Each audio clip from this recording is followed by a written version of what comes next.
बहरूपिया। एक कबूतर और एक कबूतरी एक पेड़ की डाल पर बैठे थे। उन्हें बहुत दूर से एक आदमी आता हुआ दिखाई दिया। कबूतरी के मन में कुछ शंका हुआ और उसने कबूतर से कहा कि चलो जल्दी उड़ चले, नहीं तो ये आदमी हमें मार डालेगा। कबूतर ने लंबी सांस लेते हुए इत्मीनान के साथ कबूतरी से कहा, भला उसे गौर से देखो तो सही, उसकी अदा देखो, लिबास देखो, चेहरे से शराफत टपक रही है। ये हमें क्या मारेगा, बिल्कुल सज्जन पुरुष लग रहा है। कबूतर की बात सुनकर कबूतरी चुप हो गई। जब वह आदमी उनके करीब आया तो अचानक उसने अपने वस्त्र के अंदर से तीर कमान निकाला और झट से कबूतर को मार दिया और बेचारे उस कबूतर के वहीं प्राण पखेरु उड़ गए। असहाय कबूतरी ने किसी तरह भागकर अपनी जान बचाई और बिलखने लगी। उसके दुख का कोई ठिकाना न रहा और पल भर में ही उसका सारा संसार उजड़ गया।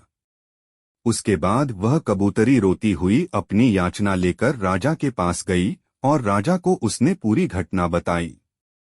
राजा बहुत दयालु इंसान था। राजा ने तुरंत अपने सैनिकों से उस शिकारी को पकड़कर लाने का आदेश दिया। तुरंत शिकारी को पकड़कर दरबार में लाया गया।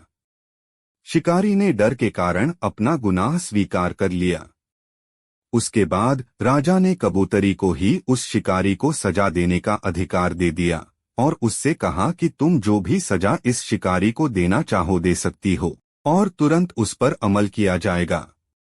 कबूतरी ने बहुत दुखी मन से कहा कि हे राजन, मेरा जीवन साथी तो इस दुनिया से चला गया, जो फिर कभी भी लौटकर नहीं आएगा।